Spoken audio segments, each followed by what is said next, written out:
안녕하세요. 매일 새로운 사연을 전하는 읽어주는 사연 라디오입니다. 구독과 좋아요, 많은 공유 부탁드립니다. 오늘의 사연 시작하겠습니다. 남편은 어릴 때 아버님께서 새살림 차려 나가셨다고 듣기만 했어요. 시어머니 혼자서 키운 외아들입니다. 저희 아버지는 제가 어릴 때 돌아가셨고, 저도 외동이라서 별반 다를 바 없어요.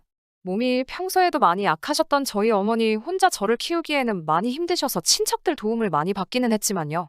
아무튼 2년간 연애해오면서 남편하고는 의견 다툼 한 번 한 적이 없었는데, 결혼 준비하면서 신혼집을 구할 때 충돌이 한 번 있던 적이 있어요. 신혼집을 어디로 구하겠냐는 이야기를 하다가요. 양가 어머님들 전부 다 서울에 살고 계시고 저희도 서울에 자리를 잡을 계획이었습니다. 그런데 남편이 홀어머니 걱정된다고 말하며 신혼집을 시댁과 바로 붙어 있는 곳에 구하자고 제안을 해왔어요. 자식이 부모 걱정하는 건 당연한 일이지요. 하지만 평소에도 몸이 약하고 잔병치레 많은 친정엄마가 걱정되는 건 저도 매한가지였으니까요. 신혼집은 형편 닿는 곳으로 아무데나 상관이 없었는데 무작정 시댁 근처에 집을 구하자고 하는 말이 조금 서운했어요. 그래서 저도 고집을 부렸습니다. 서로 반발짝씩 양보해서 시댁과 친정 그 중간 어디쯤에 신혼집을 구하기로 최종 합의를 봤어요. 집값 문제 때문에 굳이 따지자면 시댁에서 조금 더 가까운 위치이기는 했지만 차로 운전했을 때 거리가 5분 정도 차이가 날 뿐이기 때문에 그게 크게 문제가 되지는 않았어요. 시어머니도 혼자서 아들 키우셨으니 저나 친정엄마가 겪어온 삶을 충분히 이해해 주셨고 저한테도 참 잘해 주셨어요. 고부 갈등은 따로 없었는데 결혼하고 나서는 오히려 남편과 잦은 마찰이 생기게 되었어요. 외아들이다 보니 시어머니께서 이따금씩 딸 가진 사람들 보면 그렇게 부러워하셨다네요. 그래서 시어머니께 애교도 부리고 딸 같은 며느리가 되어달라고 하더라고요. 그렇게 하는 건 어려운 일도 아니지요. 평소 무뚝뚝한 남편 성격도 알고 있고 시어머니라는 이유 하나만으로 제가 거리두고 지내고 싶은 생각도 없었지만요. 살가운 며느리가 되는 건 일도 아니지요. 그런데 정작 그런 말을 하는 남편은 친정에 가서는 손님인 티를 팍팍 내더라고요. 친정엄마도 외동딸 키우면서 집에 남자가 없어 힘쓰는 일 있을 때는 고생 좀 하셨는데 오래된 가구 같은 무거운 걸 버릴 일이 생겨 남편에게 좀 다녀와 보라 그러면 그렇게 싫은 티를 팍팍 내더라고요. 제가 시어머니께 하는 만큼 남편도 아들 같은 사위처럼 행동해줬으면 좋을 텐데 친정에 가는 날이면 정말 손 하나 까딱 안 하고 말도 한마디 안 해요. 식사 끝나면 TV 앞에 가서 평소에는 보지도 않는 텔레비전 보면서 웃긴 장면이 나와도 뭐가 그리 심각한지 세상 진지한 표정을 지으며 웃지도 않고 불편한 기색을 숨기지 않았어요. 하루는 아쉬워서 제가 시어머니께 하는 만큼 자기도 조금 살갑게 해줬으면 좋겠다 하니 사위하고 며느리가 같냐면서 성질부터 내더라고요. 노력해보겠다는 대답은 하지만 결국 고쳐지지는 않았어요. 매번 다툼의 이유는 같았어요. 남편이 저에게 바라는 것만큼 저도 남편이 비슷하게나마 해줬으면 하는 사소한 이유들이었는데 끝까지 변하지 않는 모습이 저를 서운하게 만들었어요. 저희 둘 사이에는 아직 아이가 없어요. 양가 상황이 그렇다 보니 지원을 넉넉하게 받지도 못했고 억지로 서울에 집을 구하게 되면서 대출금도 많이 생겨서 조금 여유가 생길 때까지 기다리기로 했지요. 그러던 와중에 남편이 이직의 기회가 생겨 다니던 회사를 그만두게 되었어요. 그런데 입사를 앞두고 있던 상황에 코로나가 터지면서 이직하기로 한 회사에 문제가 생겨 이도저도 아닌 상황이 되어버렸습니다. 남편이 멘붕이 온 게 딱 느껴지더라고요. 저 혼자 벌어도 버틸만 한 상황이었고 힘들어하는 남편 보니 안쓰러워져서 이참에 더 준비를 해서 더 좋은 회사로 옮길 수 있는 좋은 기회라고 너무 부담 갖지 말고 준비를 잘 하라고 응원해줬어요. 남편은 그 말에 엄청 고마워했고 저한테도 더 잘하겠다고 했습니다.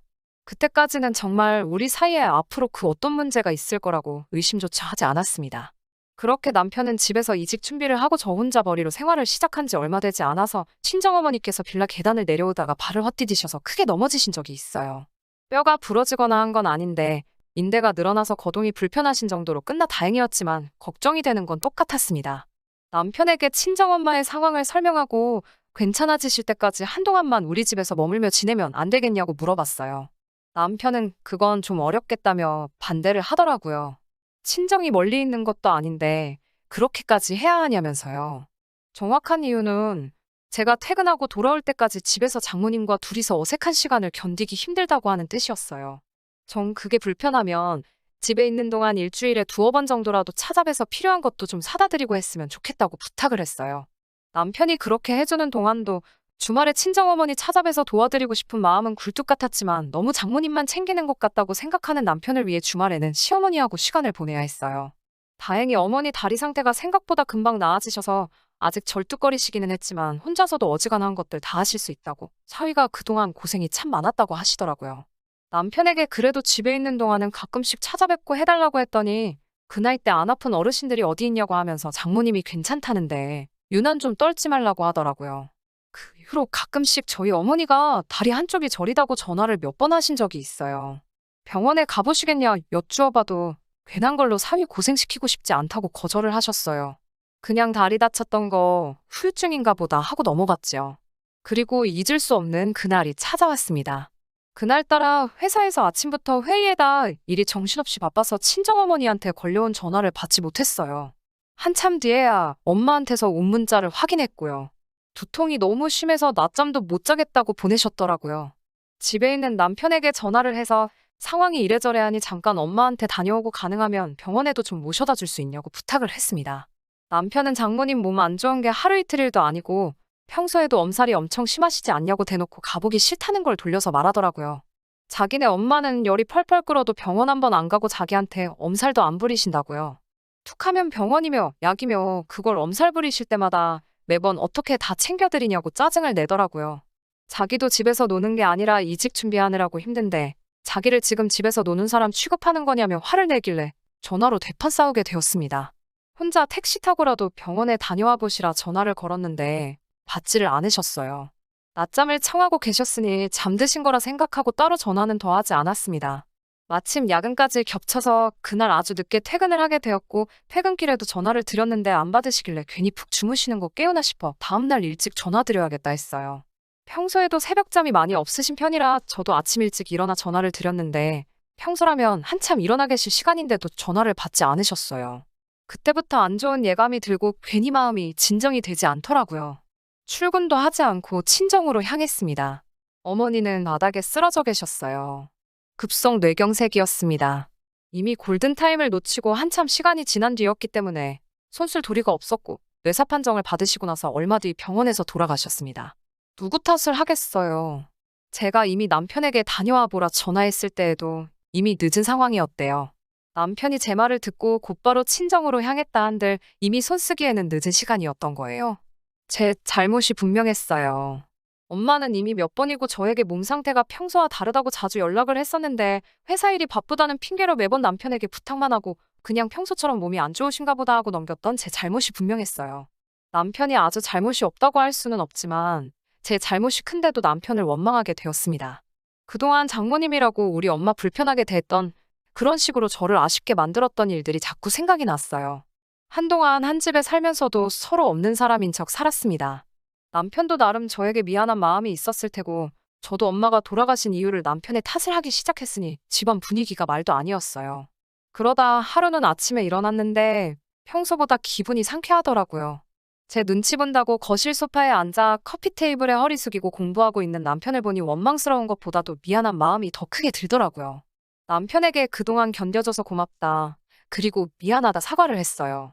남편도 그 말에 눈물을 펑펑 쏟으면서 자기 잘못이 크다며 저한테 사과를 해왔고요.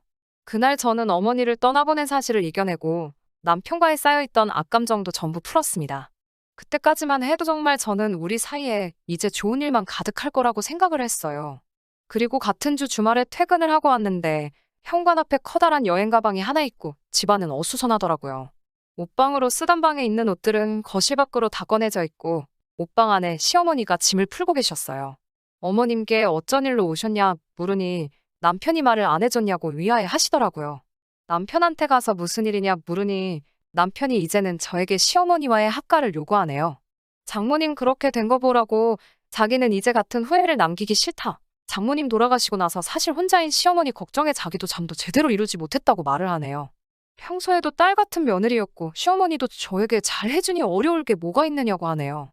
저희 엄마가 살던 빌라를 정리하고 시어머니도 전세금을 빼고 저희 신혼집까지 합치게 된다면 더 넓은 집으로 이사를 갈 수 있지 않냐. 여태껏 맞벌이 한다고 아이도 갖지 못했는데 시어머니가 계시면 아이도 당연히 봐주실 텐데? 그러면 저도 다니는 회사 그만둘 필요도 없고 제가 회사에 나가 있는 동안 어머니가 살림도 해주실 거고 그러면 자기가 이직 준비하는데도 전념할 수 있으니 나쁠 게 뭐가 있냐고 합니다. 틀린 말 하나 없기는 한데 그 설명을 들으니 다 이겨낸 줄 알았던 엄마 생각이 나더라고요.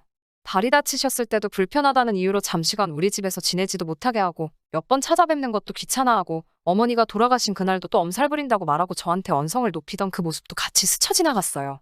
솔직히 그때 어떤 반응을 해야 할지 몰랐어요. 시어머니가 계셨기 때문에 저는 아무 말도 못하고 그 길로 집 밖으로 뛰쳐나왔습니다.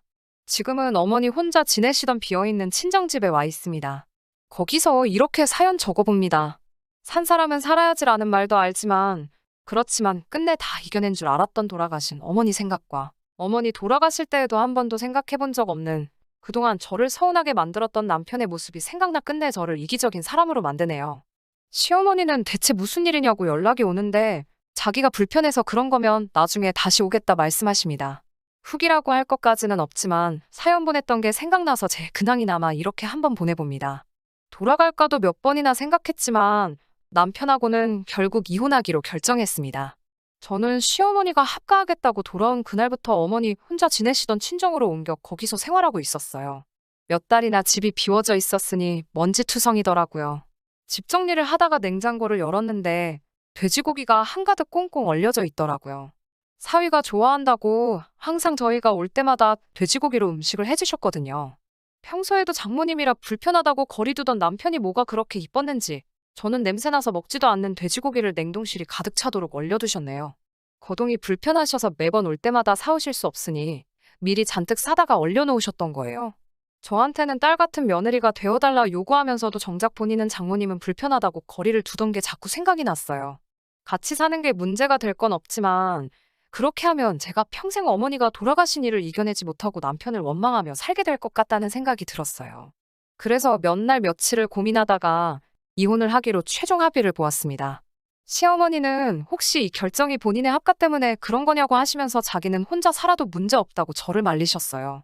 하지만 이제는 더 이상 합가의 문제가 아니었어요. 마음속 깊이 아직도 남편을 원망하고 있는 제 자신이 문제였던 거예요. 언젠가는 이겨낼 날도 올 것이고 이 결정을 후회할 날이 오기도 하겠죠. 하지만 합가를 하던 하지 않았던 간에 홀어머니 가지고 있는 똑같은 상황에서도 자기 엄마만 챙기고 우리 엄마는 등한시했던 남편과 계속해서 가정을 이루었다면 이 결정은 시간 문제이지 언젠가는 비슷한 다른 이유로 같은 일이 생길 것이 눈에 보여서 결국에는 이혼을 결심하게 되었습니다. 사연 끝까지 들어주시고 후기 기다려주신 분들께 감사의 말씀을 드리겠습니다. 돌아가신 우리 어머니 명복을 빌어주시고 제 앞길에도 좋은 일이 있기를 기도해주세요. 이만 저의 사연은 여기서 마치도록 하겠습니다. 긴 이야기 들어주셔서 감사합니다. 오늘의 사연은 여기까지입니다. 구독과 좋아요, 알람 설정해주시면 앞으로 더 좋은 사연으로 찾아오겠습니다. 감사합니다.